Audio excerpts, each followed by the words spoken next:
Assalamualaikum warahmatullahi wabarakatuh. Innal hamdalillah nahmaduhu wa nasta'inu wa nastaghfiruhu wa na'udzubillahi min syururi anfusina wa min sayyiati a'malina. May yahdihillahu fala mudhillalah wa may yudhlilhu fala hadiyalah. Asyhadu an la ilaha illallah wa asyhadu anna Muhammadar Rasulullah. Pertama-tama marilah kita panjatkan puja dan puji syukur kita terhadap Allah Subhanahu wa taala yang telah memberi kita nikmat sehingga kita dapat bisa belajar pada waktu kali ini. Dan tak lupa juga bersolawat beriring salam kita curahkan kepada baginda besar kita, yaitu Nabi Muhammad SAW, yang telah membawa kita dari zaman jahiliyah menuju zaman yang terang benderang seperti yang kita rasakan pada saat ini. Yang terhormat Bapak dosen pengampu, Bapak Nurmanzah, dan teman-teman yang saya banggakan. Di sini saya akan membacakan materi tentang bahasa Indonesia yang dari pelajaran pertama sampai akhir semester. Yang pertama yaitu ada hakikat dan perkembangan bahasa Indonesia. Bahasa Indonesia adalah alat komunikasi utama sekaligus identitas bangsa Indonesia. Hakikat bahasa yaitu yang pertama sistematis. Bahasa punya aturan, misalnya susunan kalimat, subjek, ditambah predikat, ditambah objek. Contohnya itu, saya membaca buku. Dan yang salah itu seperti membaca saya buku. Yang kedua itu ada simbolik. Bahasa adalah simbol. Kata meja bukan benda aslinya, tapi hanya lambang. Yang ketiga ada arbitrer, sewenang-wenang. Tidak ada alasan kenapa meja disebut meja, bukan kuda. Yang keempat yaitu dinamis. Bahasa selalu berkembang sesuai zaman. Perkembangan bahasa, yang pertama berasal dari bahasa Melayu, yang kedua digunakan sebagai bahasa perdagangan, yang ketiga diresmikan pada Sumpah Pemuda 1928. Contoh nyata perkembangan yaitu handphone, sekarang sering disebut HP atau gadget. Yang kedua mengupload, sekarang mengunggah. Interaktif, ada yang tahu kata baru yang sering dipakai sekarang? Yang kedua yaitu sikap berbahasa Indonesia. Sikap berbahasa adalah cara kita menggunakan bahasa dengan tepat sesuai situasi. Penjelasan rincinya yaitu yang pertama, bangga tidak malu pakai bahasa Indonesia. Yang kedua, disiplin mengikuti aturan bahasa. Yang ketiga, santun, tidak kasar atau menghina. Contoh situasi, yang pertama, ke teman. Nanti main nggak? Boleh atau santai. Yang kedua yaitu presentasi. Apakah kalian ingin ikut kegiatan ini? Yaitu kata-katanya harus normal. Yang ketiga yaitu teks dalam kehidupan akademik. Teks akademik digunakan untuk menyampaikan ilmu secara ilmiah. Ciri-ciri rinci. Yang pertama yaitu ada objektif, tidak berdasarkan perasaan. Yang kedua yaitu logis, masuk akal. Yang ketiga sistematis atau runtut. Yang keempat baku, sesuai aturan bahasa.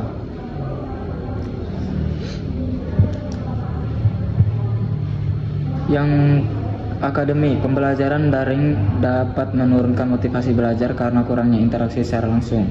Interaktif, minta audiens ubah kalimat, main game bikin lupa waktu. Yang keempat yaitu ada sumber referensi digital.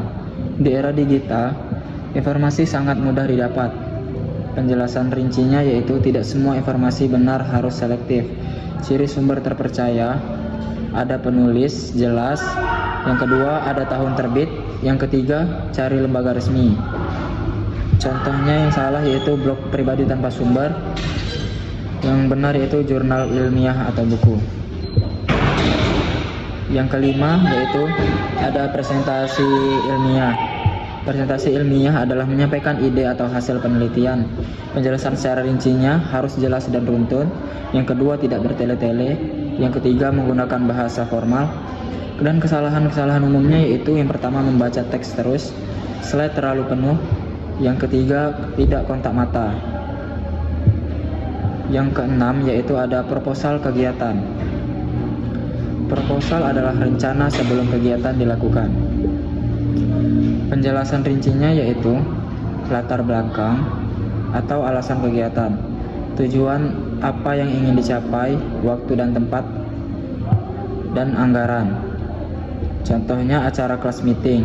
Yang pertama tujuan mempererat kebersamaan, yang kedua biaya untuk hadiah. Yang ketujuh itu ada laporan kegiatan. Laporan dibuat setelah kegiatan selesai. Yang isi rincinya yaitu yang pertama apa yang dilakukan, yang kedua siapa yang terlibat, yang ketiga hasil kegiatan. Contoh lomba, peserta ada 20 orang. Yang kedua pemenang ada A, B, atau C. Fungsinya yaitu sebagai bukti dan evaluasi. Yang kedelapan proposal dan laporan penelitian.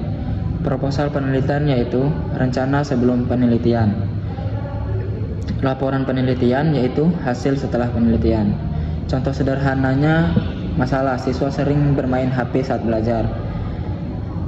Yang kesembilan yaitu ada artikel ilmiah. Artikel ilmiah adalah hasil penelitian yang dipublikasikan. Penjelasan rincinya ditulis secara sistematis berdasarkan data, dan yang ketiga untuk dibaca banyak orang. Contohnya yaitu penelitian tentang pengaruh media sosial dipublikasikan di jurnal.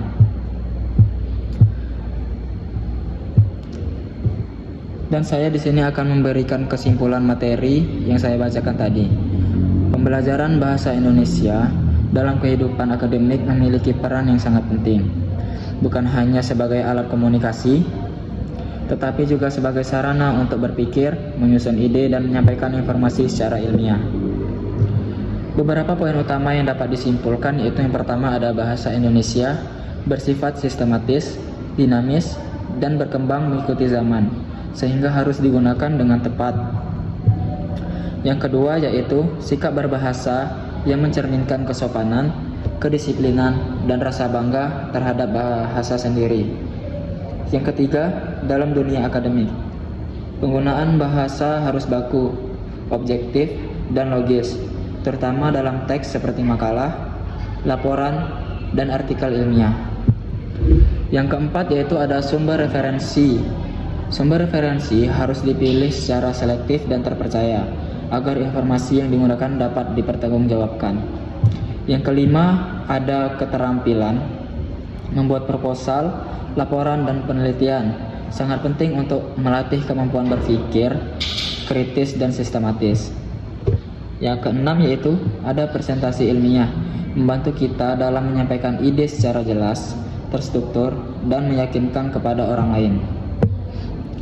Nah, inti kesimpulan yang versi singkat dari saya yaitu, jadi pembelajaran bahasa Indonesia ini tidak hanya mengajarkan kita cara berbicara, tetapi juga melatih kita untuk berpikir kritis, menulis secara ilmiah, serta menyampaikan ide yang jelas dan terstruktur dalam kehidupan akademik maupun sehari-hari.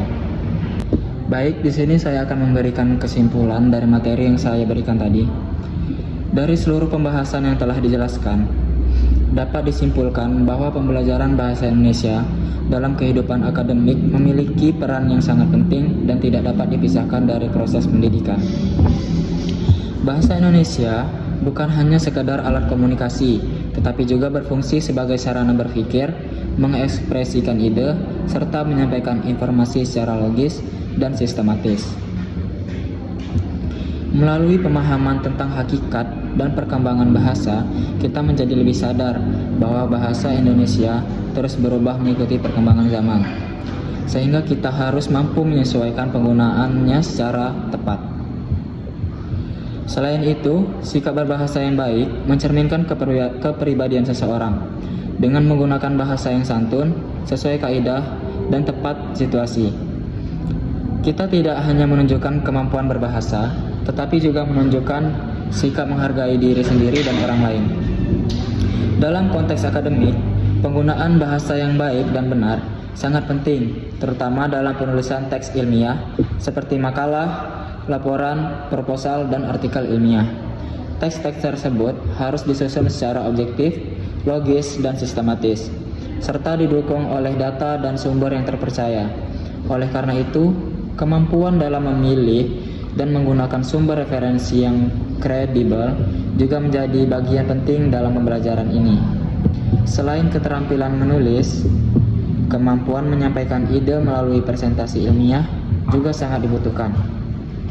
Presentasi yang baik tidak hanya bergantung pada isi materi, tetapi juga pada penyampaian yang jelas, terstruktur, dan mampu menarik perhatian audiens. Lebih jauh lagi, pembelajaran ini juga melatih kita untuk membuat proposal, kegiatan, dan penelitian, serta menyusun laporan sebagai bentuk pertanggungjawaban. Hal ini menunjukkan bahwa bahasa Indonesia tidak hanya mempelajari secara teori, tetapi juga diterapkan dalam kegiatan nyata yang melatih keterampilan berpikir kritis, kreatif, dan sistematis.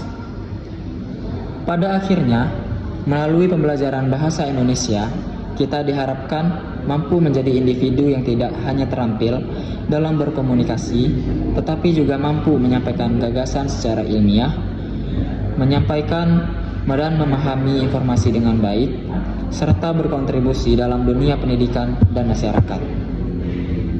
Nah, dengan demikian, penggunaan bahasa Indonesia yang baik dan benar akan membantu kita tidak hanya dalam dunia akademik, tetapi juga dalam kehidupan sehari-hari, karena bahasa Indonesia adalah kunci utama dalam memahami dan dipahami oleh orang lain.